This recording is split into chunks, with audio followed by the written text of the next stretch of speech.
یہ بات ہے سال 541 کی، یعنی آج سے قریب 1500 سال پہلے، جب یورپ کے ٹھیک اس حصے میں آسمان پر ایک ایسا منظر دیکھا گیا جو آج سے پہلے کسی نے بھی نہیں دیکھا تھا۔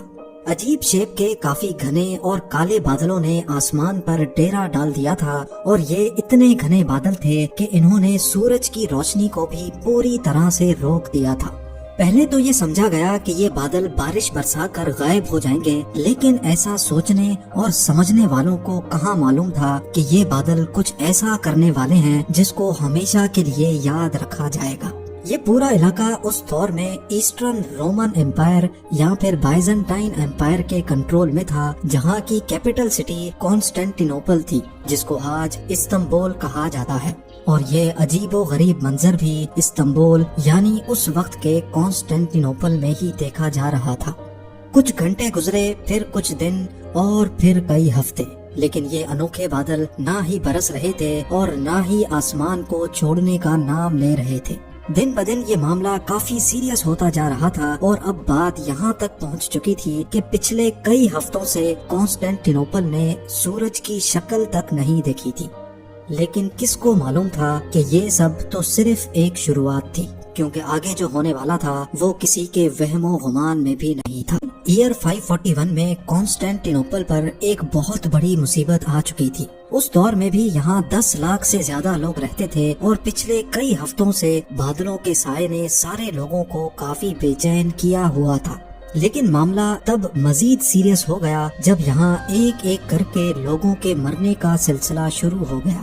جی ہاں، چلتے پھرتے لوگ بالکل ٹھیک ٹھاک حالت میں کھڑے کھڑے گر جاتے تھے، اور پھر کچھ ہی دیر بعد ان کی سانس نکل جاتی تھی۔ یہ معاملہ دیکھ کر ڈرے اور سہمے ہوئے لوگوں میں افراتفری پھیلنا شروع ہو گئی، کیونکہ ان کا خیال تھا کہ شاید اب دنیا کے ختم ہونے کا وقت آ چکا ہے۔ اوپر آسمان پر گہرے بادل، فضا میں ایک عجیب سی فوگ، اور زمین پر لاشیں ختم ہونے کا نام نہیں لے رہی تھی۔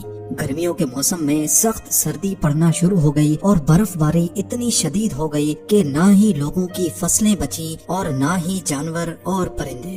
اس وقت کے بائزنٹائن ایمپرر، جن کا نام جسٹینین تھا، انہوں نے لوگوں کو پرسکون رہنے کا حکم دیا، اور یہ کہا کہ جو لوگ اچھے کام کرتے ہیں ان کی جان کو کچھ نہیں ہوگا۔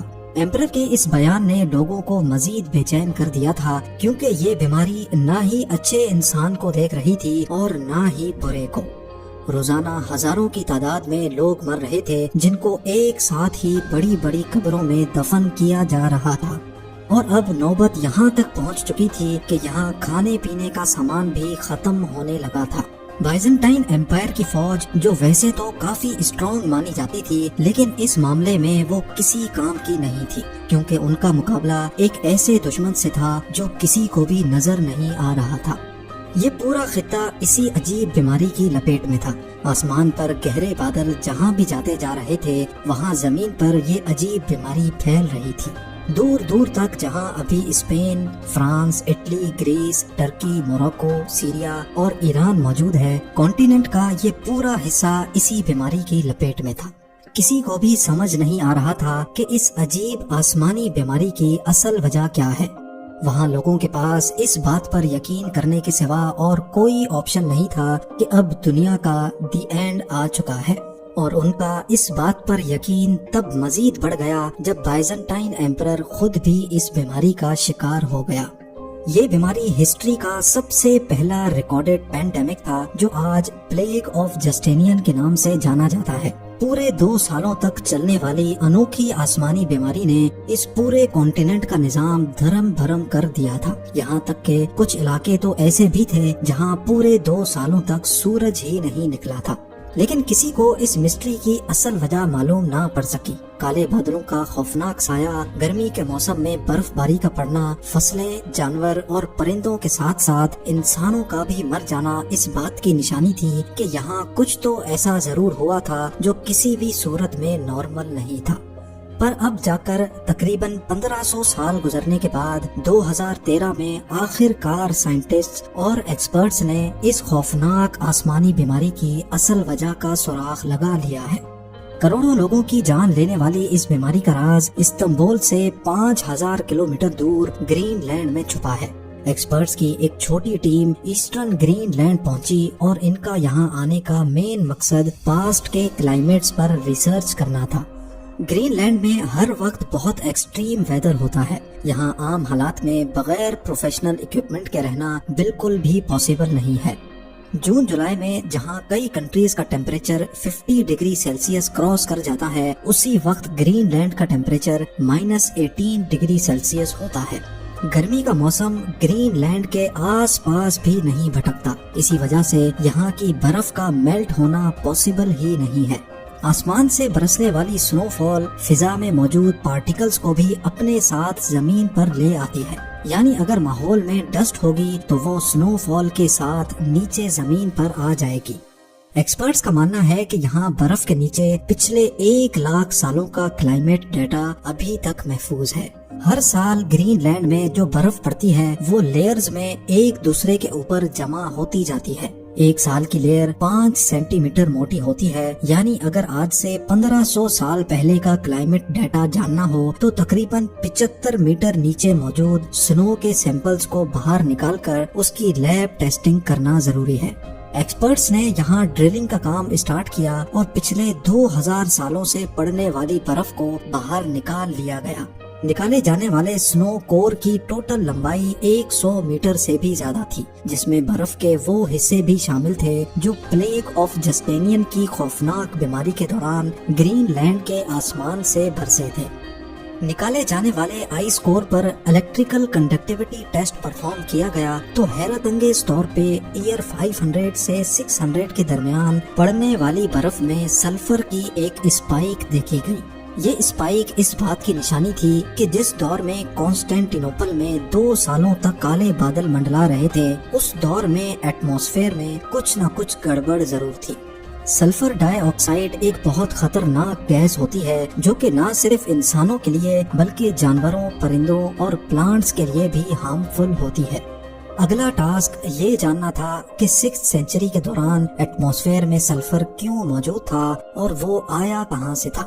ایکسپرٹس کا ماننا ہے کہ آسمان میں اتنے زیادہ سلفر پارٹیکلز صرف ایک چیز سے پیدا ہو سکتے ہیں، اور وہ چیز ہے والکینو۔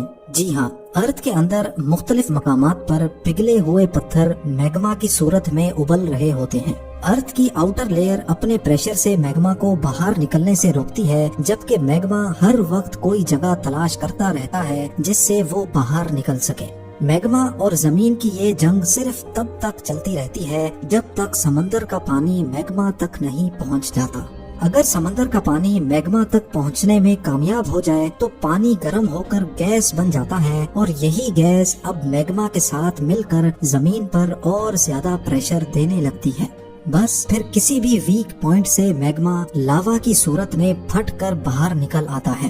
پانی اور سلفر یہ دونوں چیزیں والکینو کے ساتھ مکس نہیں ہوتی، بلکہ یہ پاورفل گیس کی صورت میں آسمان میں پھیل جاتی ہیں۔ انتہائی طاقتور والکینو سے نکلنے والی والکینک گیس ہزاروں میل دور تک بھی آسانی سے پھیل سکتی ہے۔ آسمان میں موجود سلفر پانی کے ڈراپلٹس کے ساتھ مل کر سلفیورک ایسڈ بن جاتا ہے، جو کسی بھی صورت میں انسان کے لیے ڈیڈلی ثابت ہو سکتا ہے۔ سلفیورک ایسڈ کے یہ بادل اتنے گھنے ہوتے ہیں کہ یہ سورج کی روشنی کو بھی پاس نہیں ہونے دیتے۔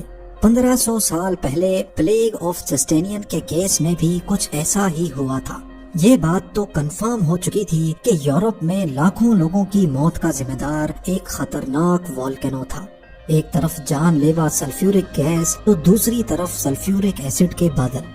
یہ بادل برسیں گے تو جیسے تیزاب کی بارش ہوگی، اور اگر یہ نہیں برسیں گے تو اس کے بادل انسانوں کو سورج کی روشنی کے لیے تڑپا دیں گے۔ یہ ایک ایسی سچویشن تھی جس میں انسانوں کے لیے ہر موڑ پر صرف تباہی ہی تباہی تھی۔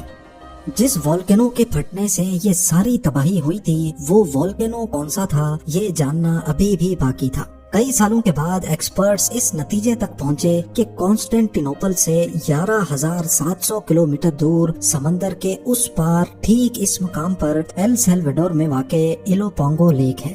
جب کانسٹینٹینوپل میں پلیگ آف جسٹینین آیا تھا، اسی دور میں اس لیک کے اندر سے ایک خوفناک والکینو پھٹا تھا، اور اس کی جیتی جاگتی مثال یہ پہاڑ ہے۔ یہ پہاڑ جو دکھنے میں تو بالکل نارمل لگ رہا ہے، لیکن یہ اصل میں والکینک ایش کا پہاڑ ہے جو اسی لیک کے اندر 1500 سال پہلے پھٹنے والے والکینو کے نتیجے میں بنا تھا۔ ناظرین، اس وقت دنیا میں کروڑوں لوگ والکینوز کے سائے تلے رہتے ہیں۔ یہ والکینوز کس وقت پھٹیں گے اس کا جواب سائنس کے پاس نہیں ہے۔ ہمیں صرف یہ معلوم پڑ چکا ہے کہ جو والکینوز انسانی آبادی سے ہزاروں کلومیٹر دور بھی ہیں وہ بھی ہمیں نقصان پہنچا سکتے ہیں۔ دنیا بھر کے والکینولوجسٹ، کلائمیٹ ریسرچرز اور جیولوجسٹ پاسٹ میں پھٹنے والے والکینوز اور ان کے نتیجے میں ہونے والے نقصان پر ابھی تک ریسرچ کر رہے ہیں تاکہ انسانوں کو ان سلیپنگ جائنٹس کی تباہی سے بچایا جا سکے۔ آپ لوگوں کے پیار بھرے کامنٹس کا بے حد شکریہ۔ ملتے ہیں اگلی شاندار ویڈیو میں۔